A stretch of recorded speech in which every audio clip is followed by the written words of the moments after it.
Get going. Thank you all for joining us. We're just going to get right into it tonight. Just a reminder, please keep yourself on mute and then unmute yourself when you speak up or ask a question. With regards both to the current election and the upcoming NBA season, it seems like we're going to get some answers very soon. So let's just stay patient and wait till we get those answers before we discuss any of that. As we have some new folks with us tonight, I want to give an explanation for the vision of Continuous Coaching Collaborative. The vision for C3 is in the name, Continuous Coaching Collaborative.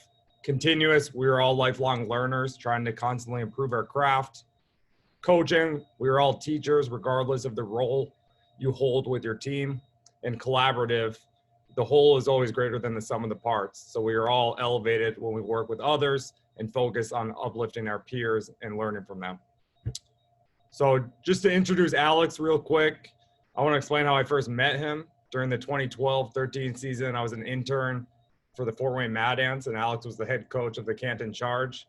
And back then, the D-League would send a D-League select team to participate in the Vegas Summer League. So Alex was the head coach that summer of 2013. And I had volunteered at the D-League minicamp in Chicago that May, and the guys that were running that from the league office invited me out to Vegas to help out. And I showed up, and I'm pretty sure Alex had no idea who I was and wasn't expecting me, but he just welcomed me with open arms and made me feel comfortable and part of the staff. So that just really speaks to the type of person that he is. And I'm very fortunate to have him as one of my mentors. And in my mind, he'll undoubtedly be a head coach in the NBA in the next few years. And, you know, I knew we had to get him to present, so I just kept bugging him until he agreed to. So thank you for being with us tonight, Alex. He's worked with some unbelievable coaches and has a lot of different types of coaching experiences. So it's going to be a great session tonight. He's going to cover a few different topics. Then we'll open it up to some Q&A at the end. So Alex, the floor is yours. Take it away. Thanks, mentor. Something like that. Yeah, I would just starting, especially with the Zoom. There's not a ton of us. Like my preference would be, like, because of comments or questions, this would splinter off into like another conversation about it. But the thing it's kind of been a fascinating thing with me, and just in my short time, actually, I think coaching comparatively to a lot of people, but is the staffs, how the staffs have changed, which is amazing because now staffs are so big, and half of a head coach's job is to manage those people. And the more people you have, the harder it is to do. But it's kind of been fascinating. But I don't necessarily like to talk about myself, but just kind of, I was going to talk about staffs, being an assistant coach, a head coach, and kind of like experiences I've had. But in college, I played for Rick Majerus, who was, as the longer I'm involved, the luckier I am to have been around a teacher like that, because I don't think you can teach that way anymore because you get in trouble probably. Muss is probably those guys that play in Arkansas won't realize how well they had it until after. But anyway, I was playing in Europe and he took the job in St. Louis, and then I came home. He invited me out and he tried to talk me into it. And I came out to see him, and it's funny looking back because I didn't want to coach, but I think I still couldn't say no to him. So it was it was an interesting time because we were just building an arena. But anyway, I said yes, and I came back. And the first lesson I learned is making the transition from a player to coach is I couldn't be the 16th player or the 13th player, which is a hard thing, which I don't know. I think it happens in the NBA level, but it's hard to be, you can't be their friend necessarily, their good friend, and coach them. And even now, like you got to draw a line. The guys that I'm involved with now, like I really try. It's impossible not to be their friend, but it's harder to say coach them when you're too close to them, if that makes sense. And the first time I remember was Coach Majerus wasn't at a workout, and I got mad at one of our players, and he looked at me like I was crazy, and it was like kind of dawned on me at that point. So making the transition from player to coach is a totally different animal, actually. And like playing the game or being good at playing the game doesn't necessarily translate into being a good coach. But going back to the staff sizes, the NBA bubble was it's a fascinating experience because it's amazing how the NBA teams, you're limited to 35 people, including players. And it was amazing how hard it was to get down to 35 people.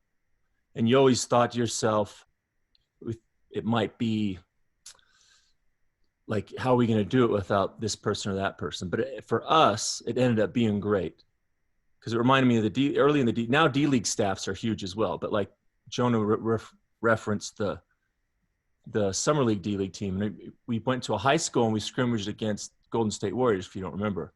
I mean, if you remember. And we all had to carry a bag.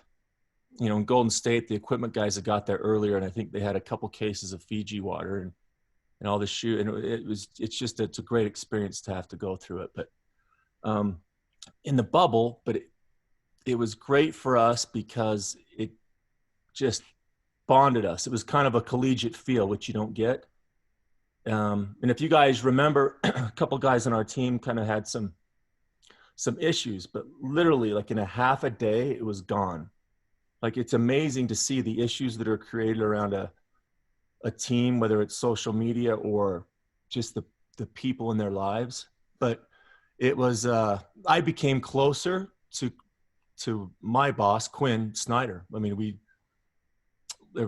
had more one-on-one conversations, and it was I can't say how great it was for the group. But the other change I've seen in staffs, I remember when I was in Cleveland, I was in the D League, and they were interviewing a shooting coach, and I still can't wrap my mind around it that you needed a shooting coach, because I thought to myself, well, you have 8 coaches, like, can't any of them help somebody with their shot? That's kind of like coaching. And it's always been with Jonah and other my friends that I talk to on a relatively frequent basis, we always talk and discuss it, like the roles like a staff would have. And it's, I always say, the larger the number of people you have, the more opportunity there is for a mutiny, which is it's harder to keep the group together. But anyway, going back to my time as an assistant coach, and it took me, like I said, the transition from playing to coaching. And then the second big transition for me was I was a couple years in, and we were playing at Dayton, and it was my scout. I knew about 20%. Actually, Brian Gregory, like, I knew probably 40% because I'd had him for a while. But we were in a triangle and 2 on certain lineups, and they put their subs in right before the buzzer. So Coach Majerus, you know, mother effed me up and down in front of everybody to see if it was a triangle 2 lineup. And I was kind of emotional myself, so I went back at him, which was kind of surprising. I mother effed him back, saying, I'll let you know when they put him in the game. This is kind of in front of everybody. And in that environment, like with him, that was actually turned out to be a good thing, because afterwards we went to dinner, and then he kind of treated me a different way. I think that was the transition from me being a player to like an actual coach with him. We never talked about it, but like I said, we went to dinner, and it was kind of the best thing that he did was, like, you had to be prepared, but say if it was your scout or your meeting, he would just like pull it out of you. He just like, just effing say it. Just say it. And to kind of get you mad, so then you would just say it. So that was a big transition. And another thing, I think it changes.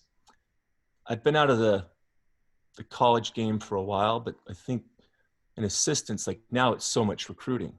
Like, I imagine that, especially at the Division I level, that's all you do. And you have your different pools now. I couldn't even imagine. I left right when they legalized texting.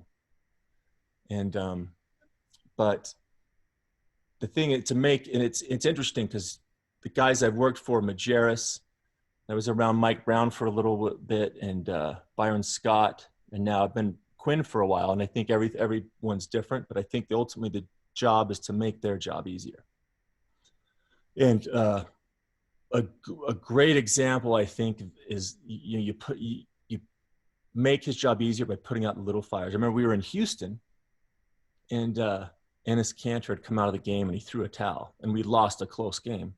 And right after the game, one of the assistants proceeded to tell Quinn that and it's through a towel, and he's mad he's come out of the game. And it's just like, it's not what he needs to hear right now. I mean, and it wasn't out of the ordinary that you're mad that you come out of the game. Like, that's something that, and I kind of defend him, say, no, it was fine. Like, he was fine. That's not what you need to think about. But there's a ton of little instances like that, especially on a daily basis, that you can do.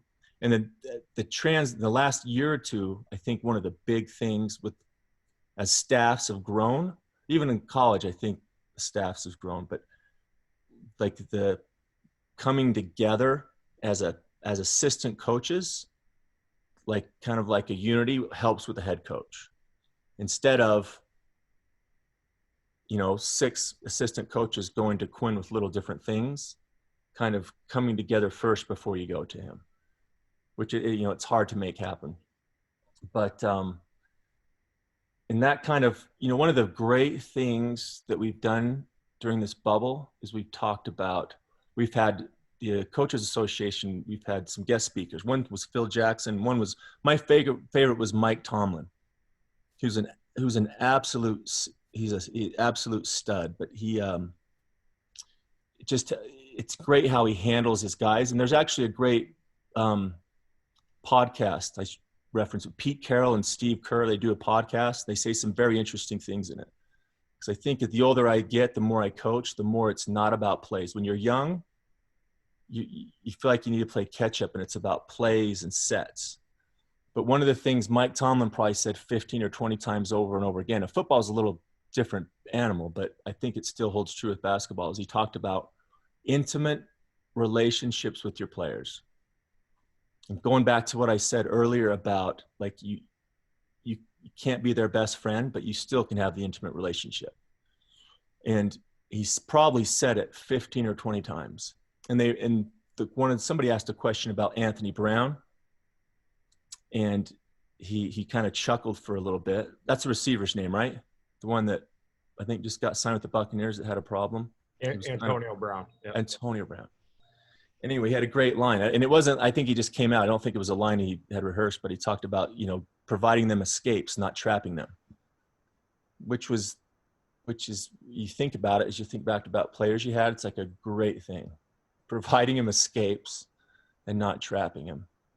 But I know I'm kind of rambling all over the place, but it was, and Pete Carroll, I think, is the same way. But that's, I think, how the game's changed. Looking back on my time with Coach Majerus, where you could be, kind of, I don't know how to say it the right way, iron fist. You could be brutally honest with the truth, with colorful language. Like, you can't, I don't think you'd be able to get away with it now. So, like, you have to be able to do that in a different way. But having the relationships with your players, and like last off season, the best thing I did was we had Royce O'Neal had his camp in Texas, and then George Niang had his camp in Iowa, and it was Friday, Saturday. So I took literally 2 days, flew out and went to both their camps. And I had good relationships with both of them, but like it's interesting, because then in a subtle way, it helps me be able to coach them a little bit, because I don't care if it's the dumbest player in the world. They know, one, if you care about them, and two, if you know what you're talking about. But you kind of meet their aunt, their mom. Like, I didn't have to go to dinner like you might have to, or home visit, but like that was something that I think you should just do. And there's I don't know if this story is true or not, but going back to football, it's amazing. I never played football, never coached it, but there's so many football analogies for basketball. But supposedly when Jim Harbaugh was interviewed for the Ravens job, the owner asked him, what he would do in the first 100 hours. And he said, well, I'd take an hour and with my offensive coordinator, get on the same page. Then I'd take another hour with my defensive coordinator, get on the same page. Then the rest of the time, I'd go fly and spend an hour with each one of my players, going to them, which is like, I can't illustrate it or verbalize how I've changed that way. We're going from, like, that's so much more important than like plays, like as far as getting plays or things like that, as far as getting things out of guys, getting them bought in and playing hard. But it's, another thing that Phil Jackson talked about, he mentioned he always had it in his contract. I think it was like a week after free agency. Like he wasn't contractually, as far as the contract went, he didn't have to be there. Like he could get away. Because now it's become such a year-round thing. Like it's funny in college, if Coach Majerus could have had time with us in the spring, he would have killed us or he'd have killed himself. Like it's interesting because I don't know how you guys feel, but I think on every level of basketball, nobody plays anymore. Everybody has a workout guy and they have the drills, but like nobody just plays like pickup.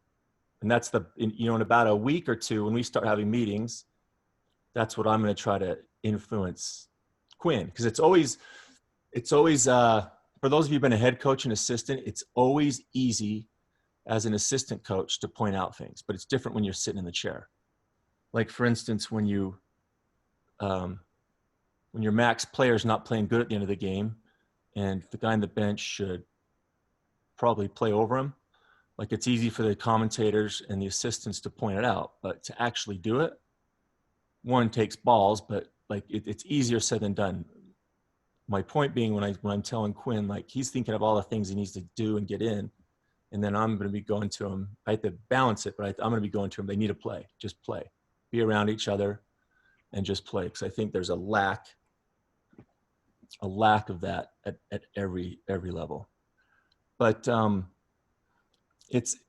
staff has changed over now, and it's kind of interesting as an assistant because we have new guys, so I get caught between trying to help their transition and by giving them just an information so they can figure it out on their own, but like kind of like speed up the transition. Because the one thing that's underrated as far as teams go is continuity. I don't know how long you guys have been at the same place or if you've been at a place a long time, but there's a lot of advantages to Joe Ingles and Rudy Gobert playing pick and roll together for like 6-7 years. It kind of works itself out, as opposed to, and then also if these guys can get the verbiage, and it makes it easier for Quinn. So it'll be interesting to see how that transpires. But does anybody have any questions or comments? Because I'm trying to, it's interesting because I've been out of the college game for so long, and going back to the NAIA, I always say if coaching basketball is all that you're about, you'd be in an NAIA or Division II or Division III, because that's where it's about basketball. And I would actually, Majerus used to always say that. He always said, you know what, he wanted to go coach at a Division III school in Wisconsin. Never did, but his point was taken. Now, does anybody have, as far as you guys, you college, like if staff's grown, I haven't been around it, but I've seen it at the big schools, like they've grown. But have they? Not in D3, they haven't. So you're all good here. You and your boy and somebody else, you can rock it out, But Yeah. I wanted to ask you that, like, I feel that, and Jonah and I talk about this a lot, I feel we really should be turning as basketball coaches, especially at your level and high level Division I, where the staffs are becoming more. That's something that we did not have to do as basketball coaches, manage a staff and manage other adults, like adults egos, like you talked about. I thought that was really interesting about how you were saying how you kind of come united as a staff before you go to Quinn with something like that. I mean, we can have our college coaches chime in, even in the pro level. That's hard because, everybody's trying to position themselves to be like they were the guy who said the thing so that they can get their opportunity. That must be a delicate balance for you all. It's huge because I think the NBA culture kind of promotes it, because like it's kind of it's cutthroat, but everybody's trying to grow and advance and there's a great line, another football analogy, Sean Payton. One thing he always says to the Saints is he's always talking about maximizing his players' earning potential, right? That's a language that everybody speaks at that level. And I was thinking about it, but that's kind of as a head coach with your staff, which is what you're trying to do for a staff, whether you're, trying to get them more money or get them to the point where they can, because that's kind of everybody wants to admit it or not, that's kind of like the goal, right? With success comes more money and a good contract. But it's and the more you have, it's so hard to manage, because you're going to get a bunch of different personalities, a bunch of different approaches to the game, and it's really it's hard to do. It's almost like if you're in LA or New York, like dealing with the media is a whole other job, and like managing your staff. Like it's interesting now, because like I think about Quinn, like he's got to stay in touch with his players, right? For a number of different reasons, but he's also got to do it with the guys on the staff, which is it's a lot. That's 20 plus people. So it's and if you can be, as a head coach, like we talk about, we have what we call our absolutes, or the Spurs call them the non-negotiables. Like, and I say, like, Majerus was what made him good. And I try to explain this to people. I don't know if it makes sense, but you could go to our secretary from 15 years ago in St. Louis, and she could tell you how we got a pick and roll and what we call it and what everybody's responsibility is. Like I think the whole point of those absolutes and the non-negotiables is like, whether you call it your philosophy or culture, but like, it's like, this is what it's about. So like when people come in, they know, okay, this is what you do. Like, you don't change or mess with this. If that makes sense. And it's easy. It's interesting, because another thing that made Majerus good was preparation. But in the NBA, you don't have the time to prepare. Like I can honestly say, in my 4 years playing for him, there's probably I could probably count in one hand on a situation I wasn't prepared for. Like one of them was in the Maui Invitational, Joe Smith at Maryland. We hadn't guarded cross screens yet, so we didn't know how to guard cross screens. So we had 40 points, but that was because Majerus, until you kept doing it until you got it right, and we hadn't gotten to cross screens yet. And it's a little different in the NBA, because you have to. It's interesting, because it's almost what you put emphasis on. Like one of the, like as a staff, like, and I'm kind of, I think sometimes a little too basic, but like, well, players like transition D, right? You get sick of yelling at guys to get back or blocking out. But, another thing Majerus would always say is he never did a rebounding drill. And he goes, and he'd always say there's like one book written on it, but it's pretty simple, like go rebound or block out. But like he didn't do a drill, because he said it was emphasized in every drill we did. Like that was the habit that he tried to, to create. But it is very hard now, and I fondly look back on my D-League days, because it was, well, one, I was making the transition to the NBA. And when you screw up in Canton with a timeout or something else, like you don't know unless you read the Canton repository, or if we're playing Fort Wayne and Jonah thinks, what was he doing? But it's, the best part about it, my first year, I had 2 assistants and a trainer. So everybody carried a bag. Like it was, I recommend it to everybody. And there's too many, it's fascinating. I'm rambling now, but it's fascinating, because I talk to my European friends, and, in Europe, you have to get your coaching license, which isn't easy, especially in soccer. But like in NBA basketball, it's amazing how many coaches in the NBA have never coached. Like in summer league I don't think necessarily counts, but like, I don't care at what level it is. Like it's funny, because you watch the Celtics and Kemba Walker. If you watch Miami, Boston, Miami's going at Kemba because he's small and Kemba's struggling offensively. So it's easy to say, you know what, he should pull Kemba the last 5 minutes. But and Kemba's a great guy, I think, but you know what, he's making 35 million. And that's a a bitch, to say the least. But I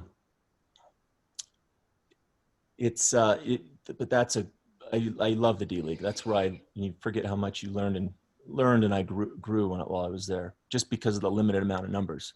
Because you have to figure it out, and if it's 3 guys, then you come together and you figure it out. Whether it's 12 guys, then everybody probably thinks they had after the fact had a better way to do it or something, which is, kind of natural. But anyway, any other questions or comments? Coach Jensen, my name's David Balakovich. I'm the video coordinator at St. Louis, ironically. Oh, really? Yep. Awesome.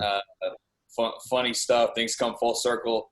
The first thing I've heard some Rick Majerus stories that I would love to talk to you in private and kind of verify whether or not some of those are true. Because go ahead, I'll tell you. This is private enough.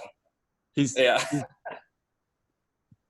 Well, I guess the only thing I want to say is it true that he would hide in the closet and eat cheeseburgers the day before every game? Yeah. Well, no, he'd have a manager go get him a cheeseburger, and he would try to sneak and eat it, but he couldn't he couldn't stop coaching. So he would stop with a mouthful of cheeseburger. He'd stop and tell somebody to run 5 sprints. But yeah, no, he's yeah.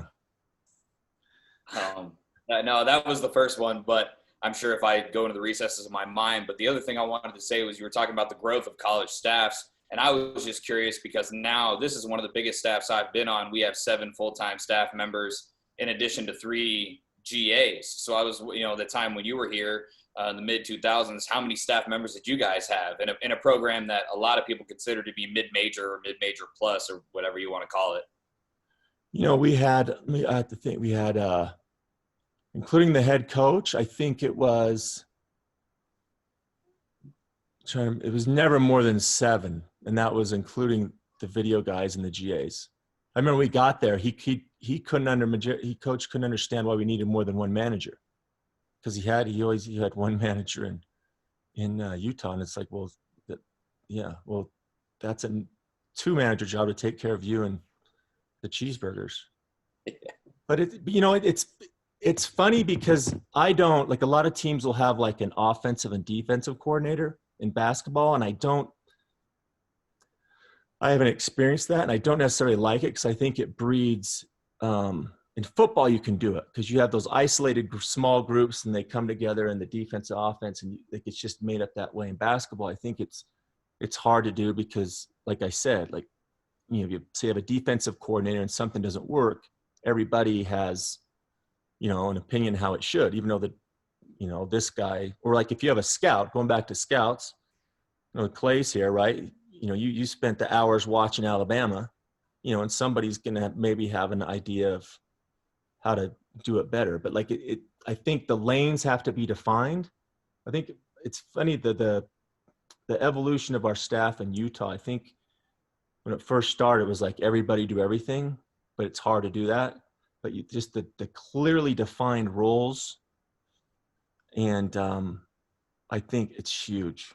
It's huge. And then like I said before, the assistant coaches can come together to help the head coach. And it goes for the players too. Going back to my earlier comment about like our strength. I talked to our strength coach at St. Louis. He's at BYU now, but like he doesn't know anything about basketball. But like he'll call me and like he still knows how we play things and terminology for things, just because it was so the emphasis and just it was so ingrained into the culture and to the team. But that's just like that has to be with whether a pick and roll defense, it's the same thing. Like assistants, everybody knows what needs to be expected of them every day, which is easier said than done, I think. Because then there can be a lot of little groups amongst the assistant coaches. Leadership, like through the whole coronavirus, it's funny because going back to nobody wants to make a decision, right? Nobody wants to make a decision when to play, how to play until they're forced to, whether it's, I'm not politically saying what should have been done, but nobody wants to make a decision. That's why I go back to the head coach. Like it's easy to criticize the decisions, but you know what? When you're sitting there at the end of the game 6, and you probably in Miami's going at Kemba, like that's easier said than done. Or like it's happened with us. Like when we had Derek Favors, there were never nights when Derek was probably, and we did it sometimes, but Derek was better than Rudy. But you know what? Rudy's your max center who's all NBA second team. And that's, I don't, and it's a different level at our level, but it's the same thing with you guys. And I think there was a quote from a Division I coach. I won't say who, but like he said, if they're not starting, they're leaving. I guess that's the way it is now, but it's a delicate balance for sure. Hey, Alex, I got a couple of questions from you. Joe Griffin, really appreciate you being here. working for Quinn Snyder, I've heard really good things about him as a coach. Does he have any values of the team or non-negotiables or anything that you could share about his values for the organization? And then part two, if you're a reader, any book recommendations that you may have? Yeah. Quinn, it's been great because I was here a year before Quinn came. And when he came, terminology was big. Like he wanted to be unique in his terminology, which I didn't understand fully at the beginning, but now just what you call a coverage or like if it's a color scheme, but he's really brilliant. Like he can see where he wants us to go, and he can see all the ways to get there. And it's really, and I think being a head coach has helped me because then I can do my best to help him like focus on one way, as opposed to like, there could be 10 guys that can tell him they're all good ways to lead to it, but like kind of bringing it down, if that makes sense. And it's kind of similar to Majerus and just the way he thought about the game. Like it's kind of savantish. That's even a word. Like he thinks at it like, I always talk about, there's 3-dimensional, like he's like 4-dimensional in the way he thinks about it, which is good. But I'm trying to think of the best thing. One of the best lines he had is that I've learned, to write, you write everything down. He's very organized that way, but also like players will teach you how to do it. And it didn't make sense to me at the beginning, but like we've fallen into a lot of things because of the players. For instance, like we played Houston a lot. They're kind of been our nemesis, but I honestly believe like that their evolution has come from playing us, whether it's spacing or whether it's going straight to no pick and roll, just straight ISO. Because I really do think, because if when Rudy, like if it's pick and roll, Rudy can be more of an influence. But if you space the floor and you just ISO, it's harder for Rudy. And I truly believe they kind of came to that, I'm sure analytically somewhat, but because of playing us. And Harden's I can remember one time they get the switch, say in pick and roll, and then you have the ISOs, right? You've seen him play. But this particular spacing was he's kind of like on the right elbow extended. Capella was in we call it the read spot on the baseline on the ball side. You're the corners filled, then you had your high wing. And that's hard for Rudy to come over from the ball side and for the guy and they hadn't done it yet. So he just fell into it. This is right before half. So he went into it, and then Rudy was kind of hard to come from the ball side, if that makes sense. So then he went back to it like 2 or 3 more times right before half. Then at halftime, Quinn was like asking me, he's like, well, it doesn't change anything. You still have to do this. It's like, well, we got to give him something. And when you look back at the tape, like we thought that was maybe an adjustment they'd make, but it's just James Harden because he's unbelievably like smart. But let's see, books, basketball books, or just books in general? Anything in regard to coaching, leadership, military, psychology, basketball, anything that's impacted you, perhaps?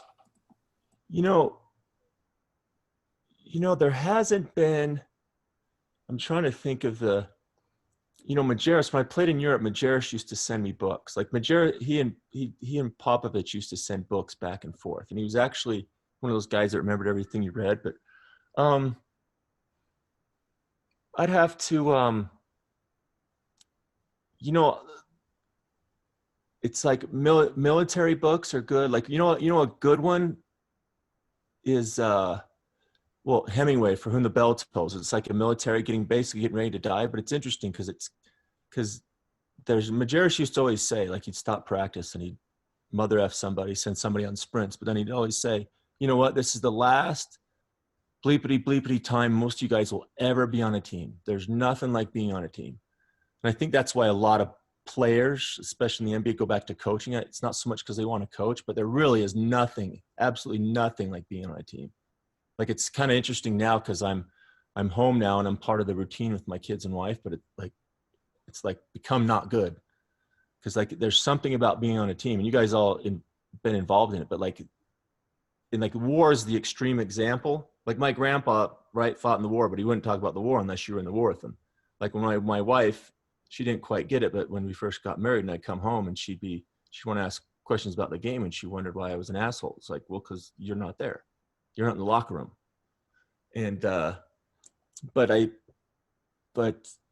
you know what? I know there's a couple. I have a box of books that he sent to me that I'll get them to Jonah and get back to you.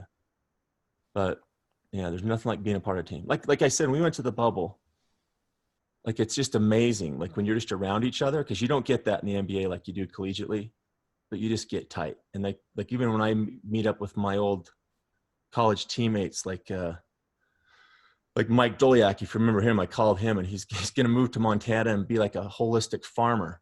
Right. But like, I haven't talked to him for a year, but I can still tease him. Like there's nothing like the bond you have, you know, and it's funny because going back to the head coaching thing, I think it was a mad genius thing by Majerus. I don't think he did it on purpose, but he was such a dick that everybody, assistant coaches, secretary, players had to bond together to survive him, which is interesting. I don't think he did it on purpose, but like it was actually a great thing. Like some of my tightest, like the secretary I had at St. Louis, Rachel Diener, like I'm still close to her. She's in Portland, but like just the bond, like Chris May and what's the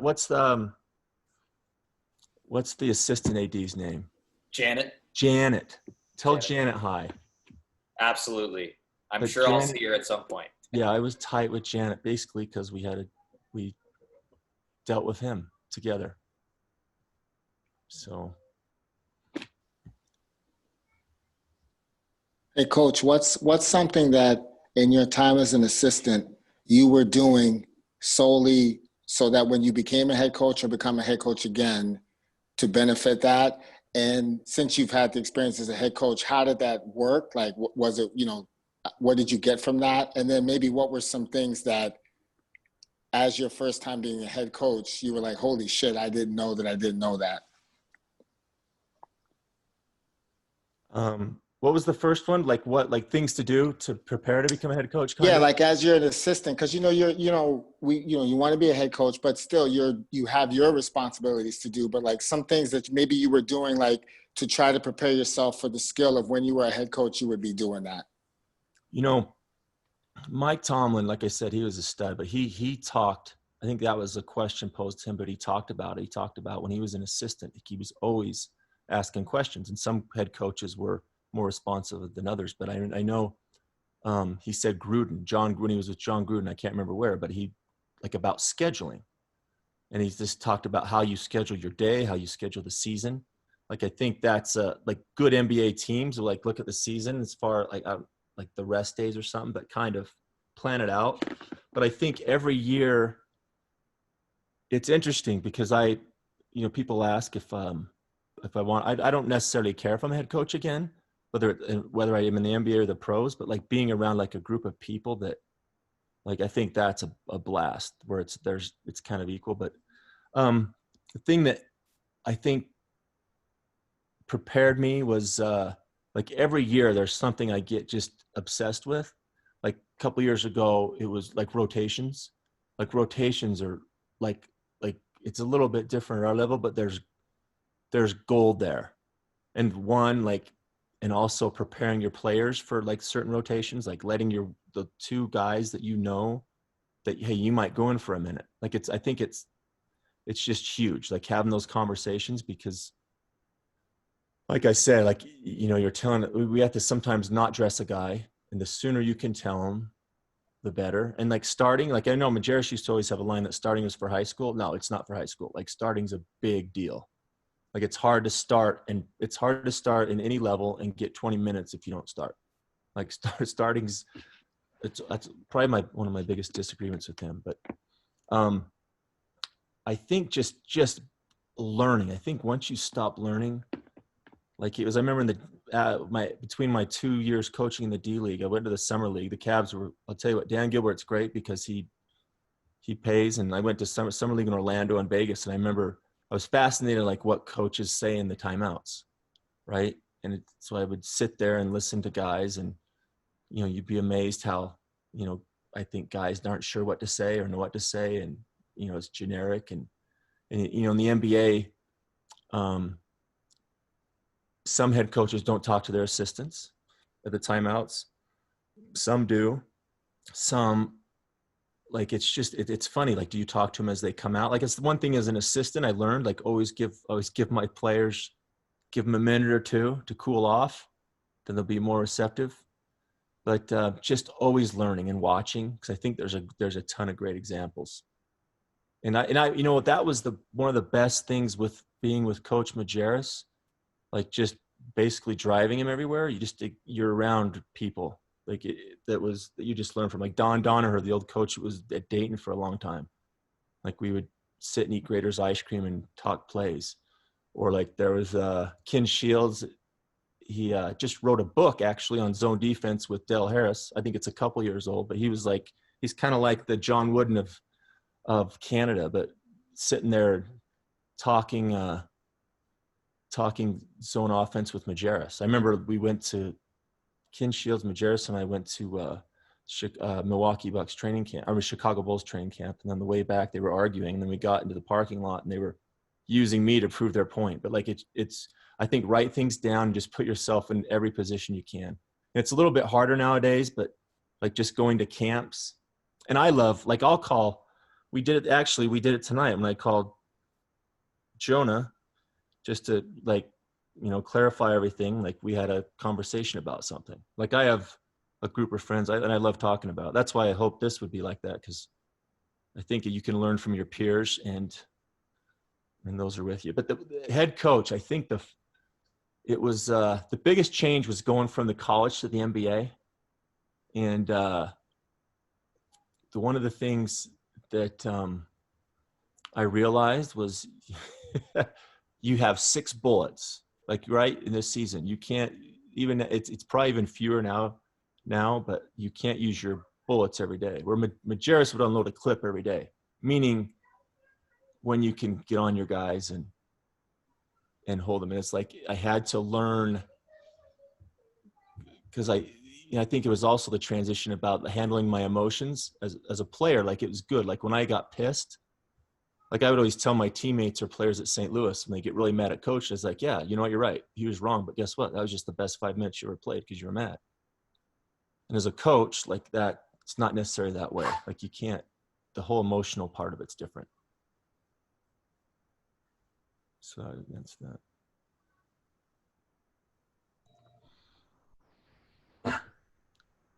Alex, my question for you is, like, I remember playing you in the D League and you would run chin like 40 times because it's a great play. And we've talked a lot over the years about keeping it simple. And obviously you fight that uphill battle with your staff and Quinn most days, I'm sure. But how do you, because I think I'm a believer of fundamentals and keeping it simple, but how do you, approach being like innovative and continuing to maybe push boundaries with things like, and we've talked about analytics or technology. How do you approach those things with an open mind and then bring it back to keeping it simple and keeping it about the things that matter when there's so many shooting coaches and apps and iPads and analytics that can stretch you in all these different ways? Well, I think everybody, and I'm probably too far along on the spectrum, but like for you guys that are in the video room, like you get to watch a lot of video. It's exciting and you get to see a lot of interesting things. But going back to the bubble, Majerus used to have a great line. He used to, in his accent, spacing is offense and offense is spacing. And it's funny because like we'd say it and laugh about it, but like it that's it. Like it really is. One of the things when I played, you'd have the managers put down the NBA line for us just to teach the spacing. And the NBA is kind of going that way now, like just to create more spacing. Like I practice with George Yang, we practice shooting a 3 a step or 2 behind the 3-point line because it's amazing the spacing. And I'm biased, but in the bubble, the 2 best, we had film sessions, the 2 best things that we did was Quinn twice stopped it. And our guys, like everybody runs to the ball, but like they were like a step and a half out of the corner, not in the corner. And he stopped it and said, that's not the corner. And they would shake up too soon. And just that, we had to do it twice, but like just that, like until you have that, it's hard to do any plays. But like, and we had the best offense in the bubble. I mean, we had shooting, but it was amazing how just that changed our game offensively. And then we could take that and teach them. But it, you know, going back to the, you know, the old Jazz, they ran their offense. It's not, I mean, any offense you run with Karl Malone and John Stockton's good. Plus they ran it for like 15 years together. So the nuances, but it's not a great I mean, like it really isn't. Like good players are going to make plays. But I think one thing you have to be able to do, which has been great with being with Quinn, is because we used to start Derek Favors and Rudy, two bigs. So it's a whole different game. Now we don't. So like, I think adapting to the personnel you have on your team is important. I remember like when I was recruiting, when I first started recruiting, everybody was wanting to run the Princeton offense. And no offense if you guys run the Princeton, but like concepts, in fact, we did that in the D League, but like if you don't have a big that can pass or shoot, it's hard to run the Princeton offense. But like high school teams run the Princeton offense, and you're just like, and then as I was my last few years, everybody was running the dribble drive offense, and it's like, well, none of your guys are good at beating their guys off the dribble. So like, you know, you got to one, I think to be innovative, you got to adapt to the team you have. And then I think the innovation, I think it like, not that you don't pursue it, I think it comes. Like if you spend time at your craft and you're willing to learn and to adapt, I think it comes. You know, there's a play going back to Houston. You know, you probably know this play, Jonah. Like they fell into this against us. Like you say you come up, the big has the ball at the top and you have Eric Gordon on the left wing. And PJ Tucker would come out of the corner like he's setting a back pick and then flip it right at the end and you get a DHO. I really do believe they fell into that with us. But like that's very innovative. And a lot of teams are doing that like we do it. But it's if it's run right, like it's funny because if you do the timing and the spacing, it's really hard to guard. If that makes sense. But I think it's hard to be innovative just for the sake of innovation. But I think as you adapt to your teams and your players as they change, like Donovan Mitchell, it's interesting because I used to fight it, but I don't now. But like he is a point guard. For us to go forward, he's got to play the point. So now there's just going to be natural innovation with, you know, with a score like that at point guard. It's just it changes everything in a way. Not only him, but what we run.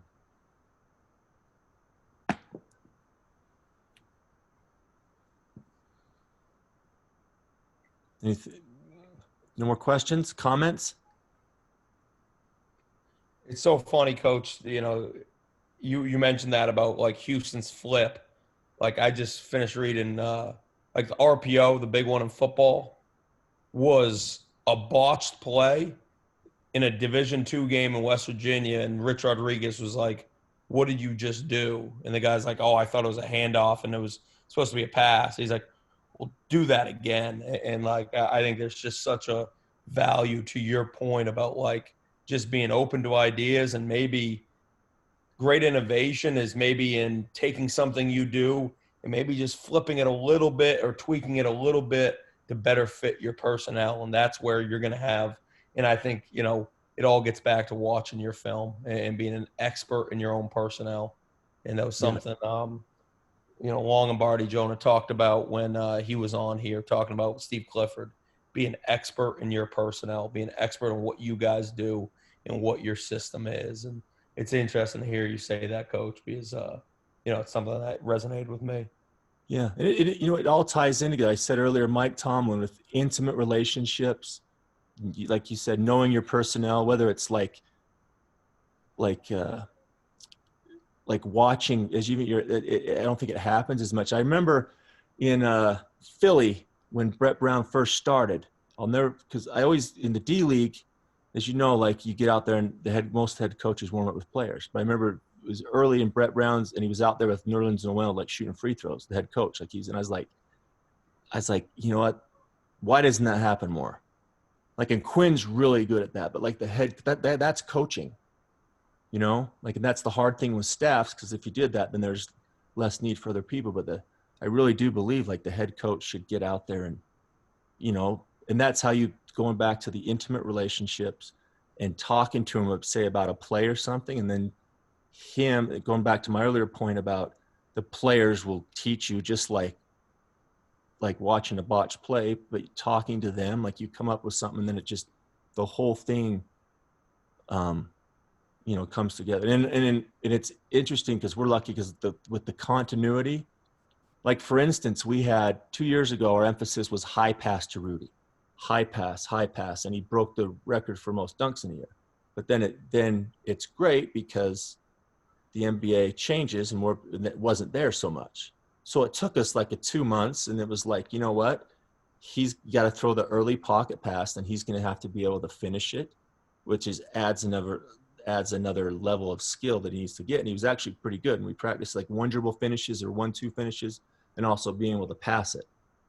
But no, that to me, that's the fun part about it. Like I think it gets confused sometimes because like Europe's great to watch, but like I love listening to football guys talk.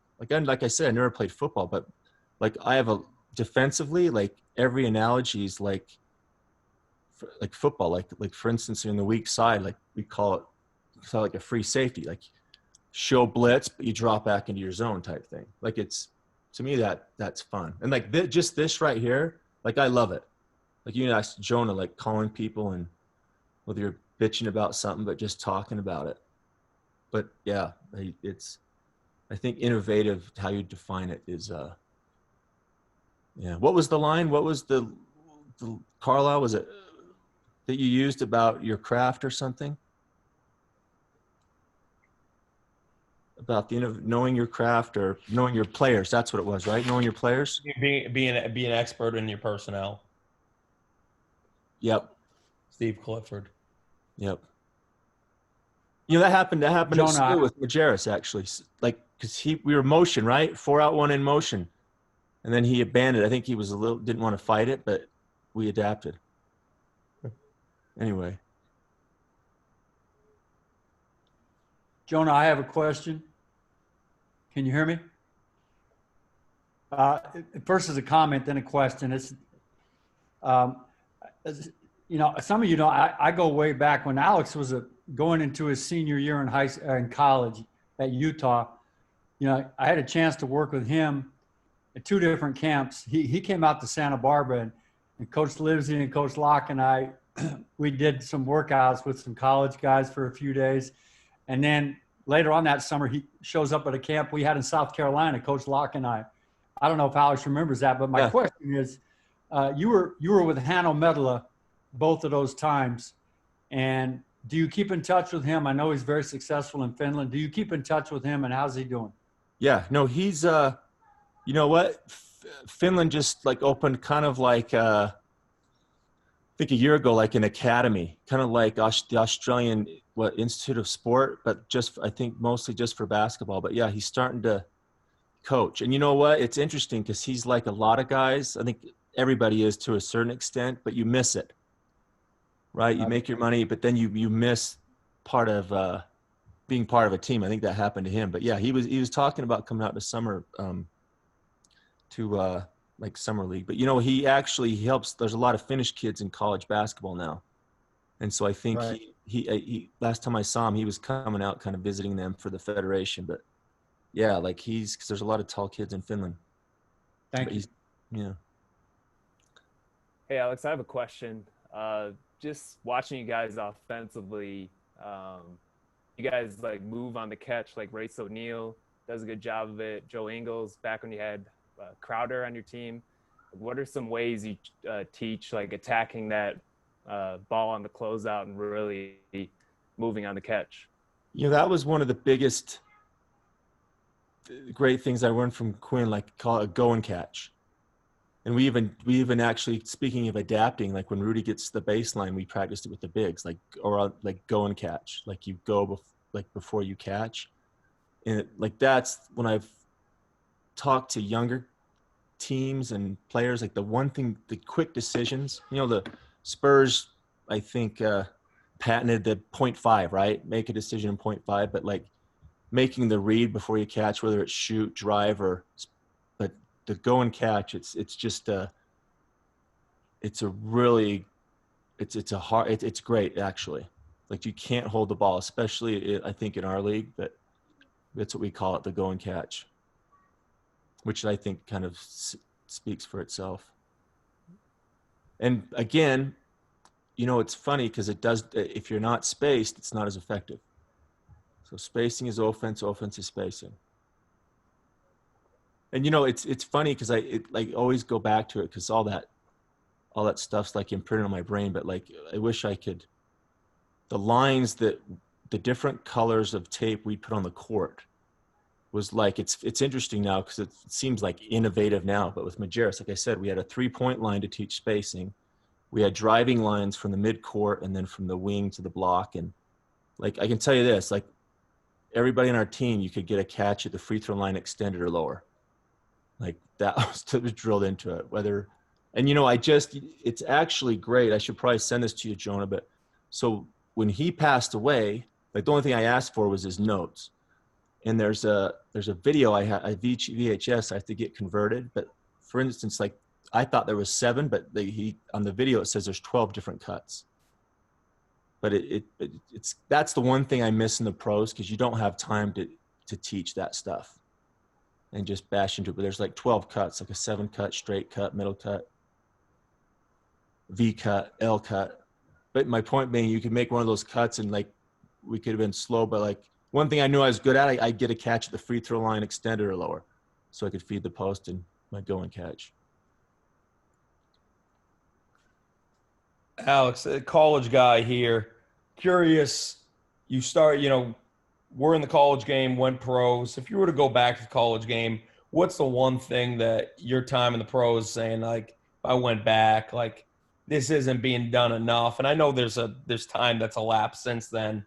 Well, like, what's something that you're saying, hey, in the college game, if I would end up back there, this is what I would bring to it, or this is something I'd just would make a bigger deal of than maybe you saw when you were in when you were in it.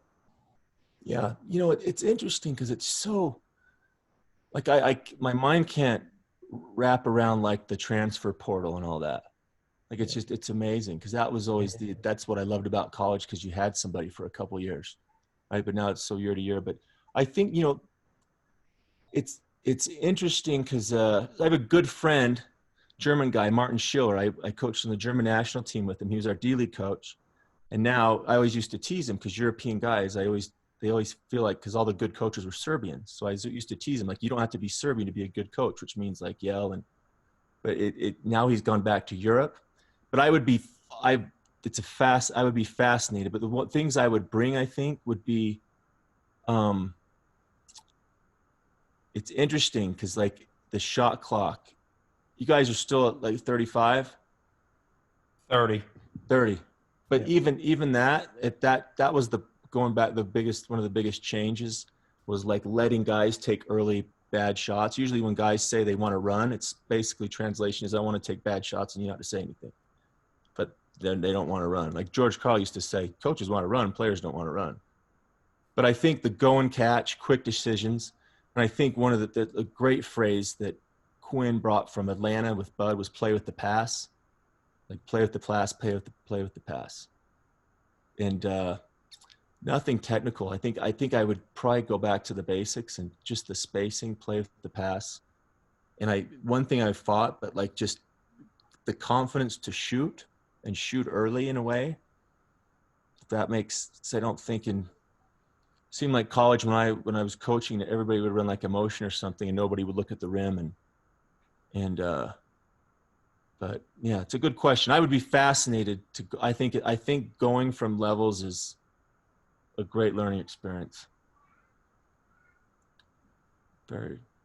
Alex, I will tell you that the 30-second shot clock seems like an eternity compared to the 24-second shot clock. It's unbelievable, isn't it? Yeah, and when I first got, because it'd been 30 years since I'd been in college basketball when I got here last season. Uh-huh. And as I was preparing for games, and I was watching, stuff people are running and go like, I don't understand what they're doing. Like, what are they doing? And what was interesting is they would just run a bunch of nonsense to get later in the shot clock, where in a lot of cases they would put themselves in, like they would kind of self-inflict shot clock duress. We go, you could have done this 20 seconds ago, and actually, been to where you could have gotten something out of it. So that was a big difference for me. It's still a big difference for me. And the other thing I just wanted to comment on, you were talking about observing coaches and their timeout demeanor and their timeout conversations and that sort of thing. And I can't tell you who it is because he's actually a sitting NBA head coach, but he and I had talked about this like probably before some of you guys were even born. But I know that he has like written out like what he's going to say in a huddle for almost every scenario you could possibly imagine. Like it's not necessarily because the game is emotional and there's things that happen here and there, but by and large, he's got it scripted in terms of the message that he wants the team to leave the huddle with all throughout the game, which is pretty interesting. And I was coached in China for a year, and I was trying to commit everything I could to writing, mostly to just keep myself from going crazy in my hotel room. And I had worked on that too. Like, okay, here, set the scene. Here we are. Both teams are in the bonus. I've got a timeout. They don't. We're up 3, we're up 4, we're up 2, whatever the situation is. And like what you're going to discuss with them before they even get to the huddle. So I don't know who you were observing, but it would seem to me that I think you had mentioned like watching that in summer league where you get up and, really up and close on people. And it may be that they had just never been through it before, had never thought about it. And then you're just kind of stuck in that moment, and it's like anything else. If you haven't been there and you haven't prepared all that great, like you kind of go on emotion. And sometimes at that stage of the game, emotions, that's a tough thing to overcome at that moment. Yeah. Yeah. No, how have you adjusted to the college game? You could probably answer that. That's interesting. Have you changed much? Yeah. I feel like the way I see the game has changed a lot over the years. I started coaching in the mid 1980s. I mean, even Dave Severance didn't start till the mid 1990s. So, I have a different look at all of that stuff. I wasn't a good player, but I did play at the JUCO and NAI levels, and I played without a shot clock and a 3-point line. So the way I did things as a player, working like in my day when I was playing, and Dave can attest to this, like you ran offense to get shots as close to the basket as you could possibly get them, because there was no benefit to shooting it anywhere other than as close as you could possibly get them. So in that regard, the game has completely changed. It continues to completely change. Spacing, I don't remember, Dave, like in the golden era that you and I come from, like, do you ever remember talking about spacing? Never, Coach. It was always 2 post guys. Always. Block and block. Maybe a high low every now and then, but it was 2 post guys, and spacing was get as close as you can so you can feed the post. Yep, and if you were a small like I am, if you didn't throw it into the post, you got immediately yanked. Yeah, whether that guy could play or not. Yeah, spacing was irrelevant. Yeah. So the other thing I was gonna share with you guys, and because and Alex, you've been very eloquent and effusive in your praise for the people you've talked about. I worked for Jim Valvano when I was young, and I believe to this day he saw into the future beyond what a lot of people saw. And I remember distinctly, like he used to have this he used to have this saying like all the time, like he would just preach it inside, outside, side to side, inside, outside, side to side. And he had this rhythm in his cadence, the way he spoke. And one day he actually brought a metronome into practice. And he hooked it up. He had the managers, and of course at that time we had 2 managers at that stage, and no graduate assistants. I was a quote unquote volunteer assistant because that was the category in those days. But he had the managers set it up to a PA so that they could hear the metronome going, and that was the pace, that was the flow that he wanted to play half court offense at. I thought, what in the world is this dude doing? But it was creative thinking for the time. It was like way before the technology boom. You were kind of MacGyvering your way through it, but the players got it. Yeah. And we had good post players and we had good perimeter players, but he wanted the ball to go inside first, and then he wanted to come back outside, and then he wanted to get it side to side more than once, which I don't recall a lot of guys talking about that. And when I was young, I went to the Dean Smith and Bobby Cremens and Gary Williams and those type, Dale Brown, those guys, their clinics and those sorts of things. And I don't remember those being big conversations. And like Dave just said, like, and I'm telling you, like in my day, if you had a 10-footer, you passed it up for a 6-footer. Yeah. Because the closer you got, the better. Because there wasn't an extra bone for you if you shot it from deep. Still the most effective shot, right? At the rim? Yeah, right at the rim, sure. Very few people can get there. You know, that was the only thing I charted in the D League, and that's what I got from Majerus was shots on the first, second, third, fourth side. Invariably, the field goal percentage would go up. Oh, yeah. But, yeah, no, it's different. Yeah, when you're talking about, just keeping things simple, like it's not brain surgery by any means to understand that the more you get the ball to change sides and the more you've made the defense work, the more opportunity you're giving them to make a mistake. Yeah. And eventually they will, providing you don't make one first. Yeah. No, that was our whole, the motion. It made me think about when we, I think Rudy T used to have the line, let's just get straight to the screwing. Well, right? Like just put, I think like in Dallas, like just put Doncic in pick and roll. But like when Donovan, this is like a fascinating, because there's not a right or wrong answer, but this is like as far as like being innovative and learning. If you guys, Donovan and Jamal Murray, like Donovan had those 50-point games, which is great. But it's like with Harden, that was like kind of the strategy against Harden. Like when it was my scout, I used to argue with the staff. It's like, let him score 80. He does not want to, and then those other guys will get alienated. Like and it's hard because if you track it when guys aren't involved in the offense, like then all of a sudden then that shot comes, and it could be something. It's funny because with Rudy, like whether he just catches it, sometimes he just wants to touch the ball and swing it. But like keeping everybody involved, it's kind of a fascinating thing, keeping everybody involved. But then you have the argument, our most efficient thing, and I'm sure like Dallas and other teams is just pick and roll with a certain player. Like even Houston's done it with, just ISO with James. But then it's hard to, I don't care who you are, but like if it's hard to go stand in the corner for like most of the game, then all of a sudden you haven't touched the ball for a quarter and a half, and then you have a wide open 3 in crunch time. So that was an interesting conversation because Donovan's rolling, and you're not going to stop going to him, but like when do you?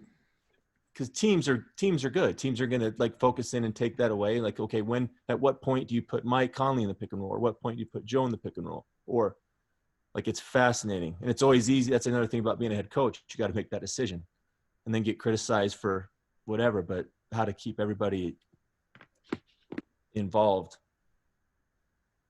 But that was one of the big things that we were talking about. So. And to answer your question, Alex, I give myself a C+ on the transition. On the what, transition defense? From college, or from the NBA game to college. It fascinates me. I told Martin when he went to Europe, I was like, tell me what's different. And it's yeah. No, that was the great thing about going to the D League, because nobody knows that you don't know anything. But the best advice I got, Donnie Daniels, my assistant coach, who's just retired, he was at Gonzaga UCLA. The best advice I ever got was do what you know. It seems simple, but like you get there and you basically, I try to do what I didn't know. And that's like, to me, that was as simple as that was. That was the best advice I got going from an assistant coach to a head coach. Just do what you know, teach what you know, not what you don't know. Let's get like 2 or 3 more questions, then we'll wrap it up.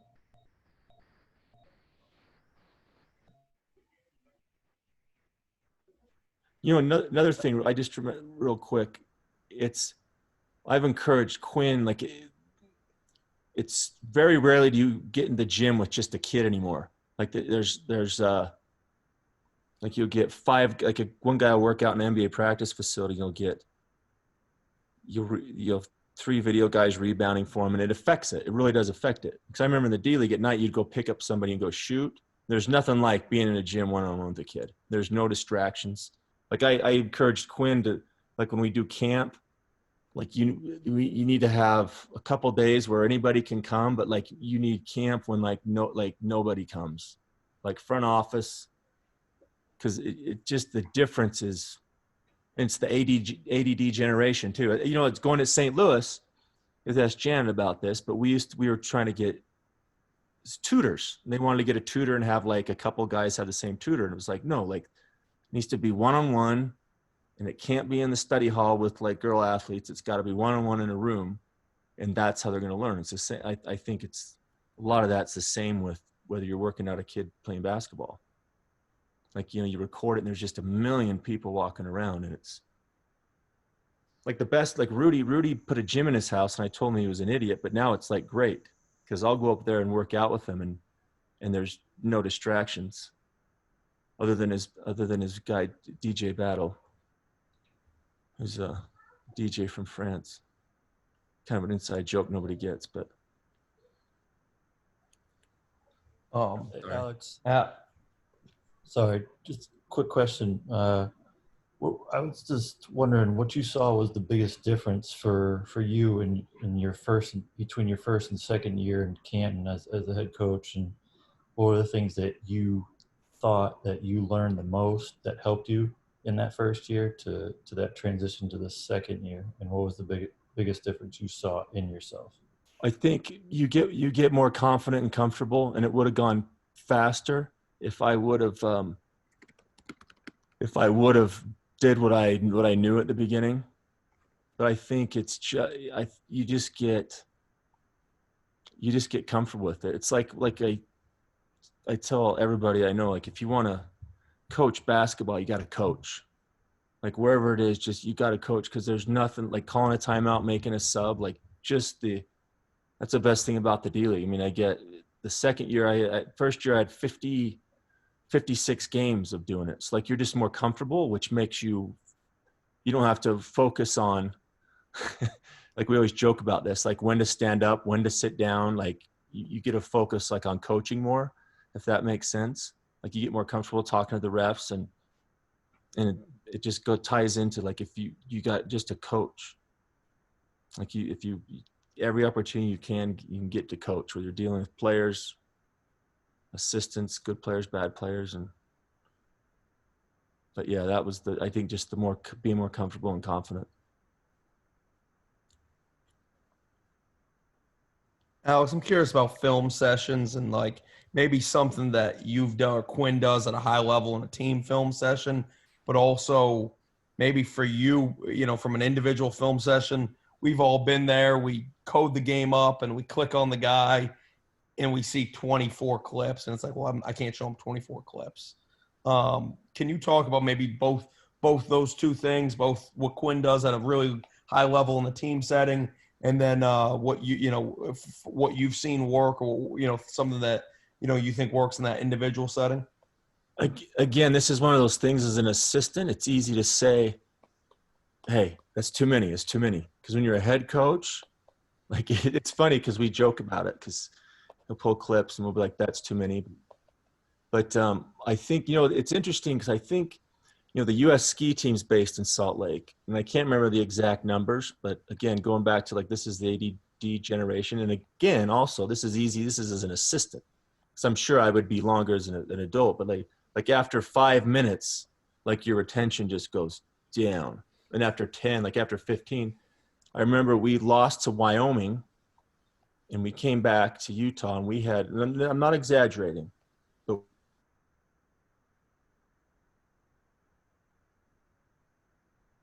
like it was the best part was he had the laser pointer beginning and he had it backwards, was pointing at him, but nobody was afraid to say anything. So like, so he mother effed the video guy. But anyway, like, I don't think you can do that anymore, but I think you got to pick your point of emphasis. It's hard to emphasize like so many points. Like that's the one thing I think as an assistant, you can help a head coach, but like Quinn and another thing I find is by asking, whether it's a scout asking question or using guys' names. Like I think people just perk up and don't go through the motions, whether you're talking about like, it's like, hey, Donovan, like this is going to be big tonight. This is you, or like in the film session, like asking questions.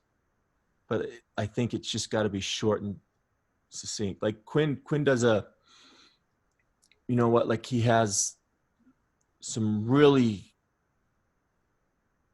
it's well thought out and it's planned out, but like asking like guys like questions and steering it the right direction and like letting them take you, if that makes sense, whether it's whatever I think going into it, you have to have it just can't be everything. Like it's hard to do transition defense, spacing. I think you can break it up. And one thing we did that's really good, I don't think we use enough, is like we have video screens on the court and where we can go and show like whether it's the beginning of practice, something, going and showing them 2 clips. Yeah. Like I think just hitting them with different spots. And also, what? The one thing I learned in the D League, in a good staff, I think it's good not to have them hear your voice every day. If you have assistants you can trust, like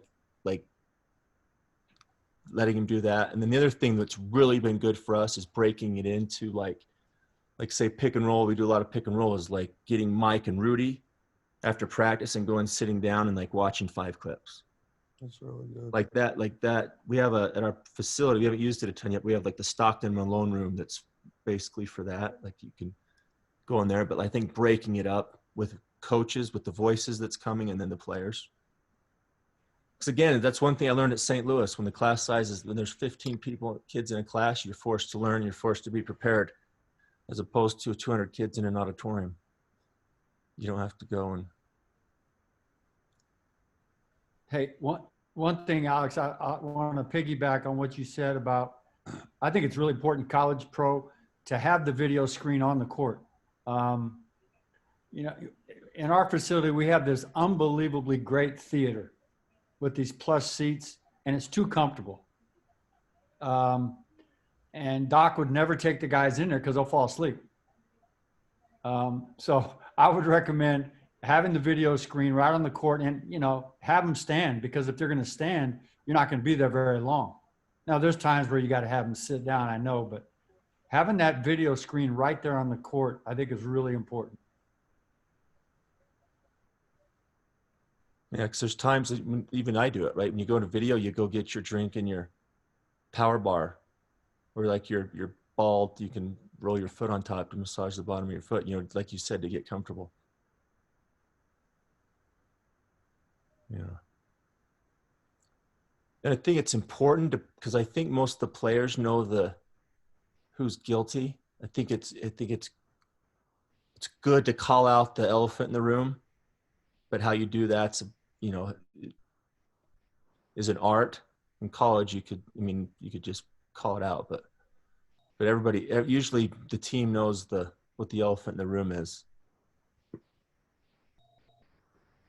Alex and Dave, just, kind of continuing off that, watching film on the court during practice is something I really wanted to implement this year. So I had a long conversation with Coach Ford. We just started doing that for the last month. We've had it on the court, nice, clean little output report, all that stuff.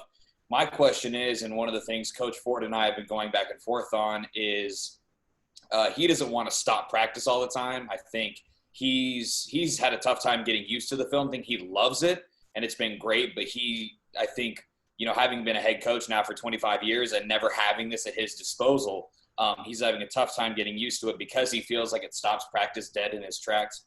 How often are you guys pulling, just an individual player, or do you take the entire team in certain situations? How often are you guys utilizing that and pulling guys away from being on the court? Now we have time limits. I know you guys don't, but I know that hurts us a little bit. We usually Well, do it. we don't have time limits, but we have attention span limits. Yeah, for usually sure. at the beginning, at the end, beginning or the end of practice. Yeah, once we start and they get lathered up, you can't pull them over there as a team. You got to hit them in the beginning or at the end.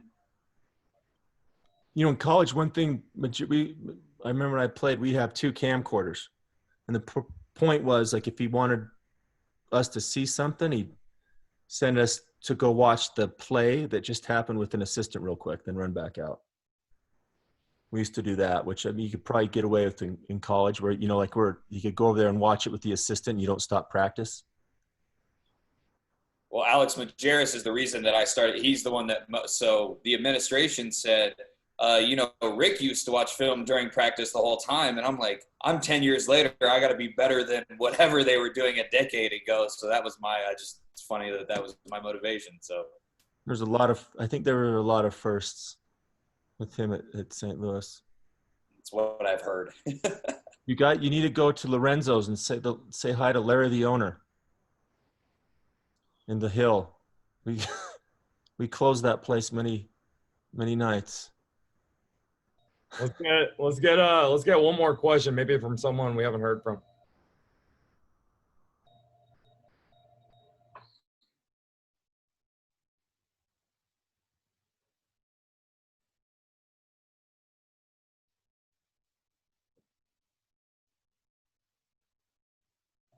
Or it can be someone we've heard from.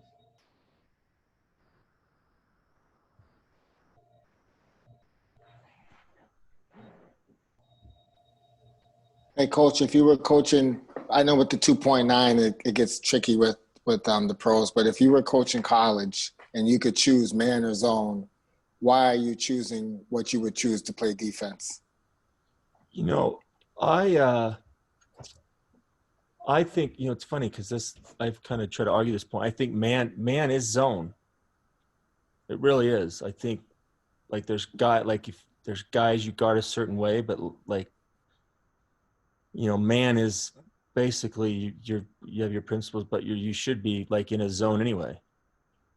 I think. I mean, I think zone is. I think it's hard to do. Like, I think that's still ingrained in me. I think it's hard to do both and be really good at them. Like, I give that to, like, Syracuse. Like, they do it and they do it. Like, that's what they do.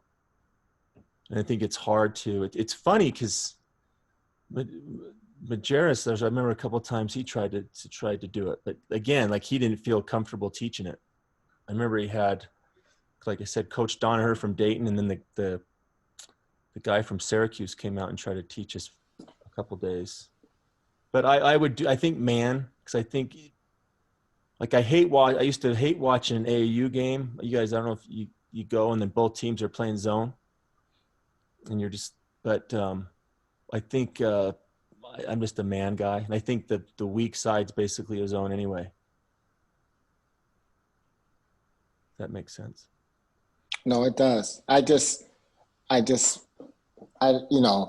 always, like, a believer of what can my team do defensively, but, like, nowadays with so much stuff that can happen on offense and the rules are tilted towards offense, I was trying to figure out, like, a way defensively you can kind of get something back.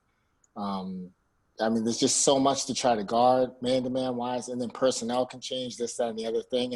And I was thinking along the lines of what you did say, like with Cuse, it is what they do. They own it, this, that, and the other thing. I know you need some length, but just I'm trying to get different people's thoughts on it or why. Like, even this year in the NBA probably was the most effective, or the most the teams did use the zone. And, worst case scenario, it just makes them pause to think a lot of times, which just buys you some time to rotate or do what you got to do defensively. Like they're tilting the scales back in the defense's favor. Because it's just like, it's almost impossible to play defense, with the way the rules are set up nowadays. And in college, like you get to the tournament, and if you get a couple fouls on a guy or two, like, you could be getting ready to go home too, know? It's funny. My second D-League game, Del Harris went to a zone, and we weren't ready for it. But then by my second year, my best zone play was pass it to the wing, pass it back to the top, pass it to the other wing. He goes and catches, and he's gonna get to the paint, and like literally, I did that, and then I did high angle pick and roll. But I think it's that's the tough question, right? Do you stick with what you do, because you have to be able to adapt somewhat? But I think you can just maybe take what you do and ramp it up, or scale it back somewhat. Like I think in the NBA now, like you have to, like there's players that are so good, you have to get it out of their hands, whether it's Damian Lillard or Harden. Like I think we led the NBA in guys with like 40, 50 point games, but that I think we're changing. Like you have to make somebody else beat you. So you have to, I think, have something more aggressive for us.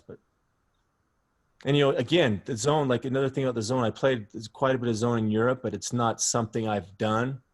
So like, again, like I'm not comfortable with it necessarily. And I know like there's a couple parts of it I believe in, but I've never necessarily been taught it. So that's probably why I wouldn't stick to man. Any closing? I got one more, John. Yeah, if I can jump real quick. So we've talked a little bit about short attention spans with players. And I had one season in the NBA, but my experience with Utah was that you guys have probably one of the most extensive playbooks in the league. I was just curious, do you have any like what was your guys' learning process with putting new plays in? Because I feel like I would watch you guys in November, and then December, January, you kind of go away from some of that stuff. But then, February, it's right back, and it's picked up like you guys never left it. I was just curious if, any secret like learning tips on that.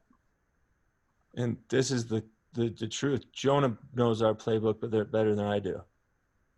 I'm dead serious. But ask me the names.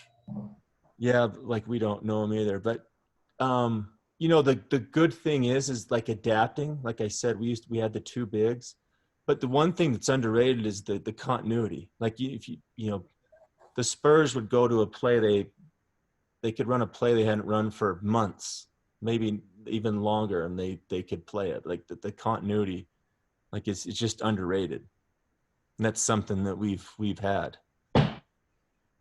And until you get that, like it's hard, because what do you stick with? What do you keep, as far as plays and actions go? But like we have, like I think that's what happens a lot. We can go back to, with our core group, we can go back to a play that we've run for a long time. So, Nick and Alex, I agree with you wholeheartedly, Alex, on the continuity. That's huge, which you can get at the NBA level. When I was still advanced scouting, one of the things I learned later from a friend who was a Spur assistant is that during the course of the season, they would actually practice ATOs. Like they would, be working on their ATOs in November, December, January that you would never see, but come playoff time, they would run them like they'd been running them 5 times a game for the whole season, and they would just bust it out. But the other thing I would throw out there, Nick, and for everybody is I think that one of the things that you run into is you draft and sign guys that can absorb that sort of need for intellect. So if you're expecting an extremely low IQ player to run and know 60 players, then you've done a bad job adding to your roster, in my mind. And would you agree, like with San Antonio again, would you agree that, like, I think they can spend time in practice on that because you don't have to spend the other time doing like building it. You know what I mean? Like you probably don't have to do a whole lot of shell or transition D, and like it's interesting to just watch us evolve. Like going back to the first couple years, like long shoot arounds, like you kind of need them. And fortunately we had a group where you could get away with it, but it's kind of like that's kind of my argument now with going like with Quinn is like, they're not like veterans, but we've been together for a long time. Like we can skim over like stuff, not like forget it, but get on to whatever it is you need. Yeah. Alex, you mentioned it too with Dallas, but they're another team that Carlisle, like when they won the championship, they were running so much. And 5 years ago, they were still running a bunch. And now they run 3 things. And they run 5 ATOs that they keep running. They run 3 things at the end of the game. But their offense is pretty good also. Yeah. Yeah, the other thing, you just need to know your people. Dave will know this, and I'm not gonna say the player's name out loud, but the Clippers had a player for some time that was an elite scorer, and he typically came off the bench, and he basically knew 2 plays. And when they put him in the game, that's all they ran. He knew 2 plays and no defenses. Huh? He knew 2 plays and no defenses. So we know who the player is, right, Dave? I'm not going to say his name, but he was a monster, and it's what you're talking about, Alex. Like, do what you know. And so Doc was smart enough to know that when he put this kid in the game, you needed to run plays for him, so he ran the 2 that the kid knew. It's kind of going back to the Tomlin quote. Like it's not just it's on the field too. Is like give him escapes, don't trap him. Like let him make it possible for him to succeed. But too funny. He was good at those too, Dave. Yeah, he was. Good deal. Well, let's wrap it up tonight. Alex, thanks so much for being with us, and everyone else, thanks for joining us. I'll send out the link from the video tonight in the next few days, as well as a contact list. And Joe asked about the book. So Alex, if you do find those, I'll send those out as well. I will. I have a box. Yeah, I will. Great. Thank you, everyone, for joining us tonight. I appreciate it. Thanks, Jonah. Thanks, Jonah. Thanks, Appreciate it. Thanks,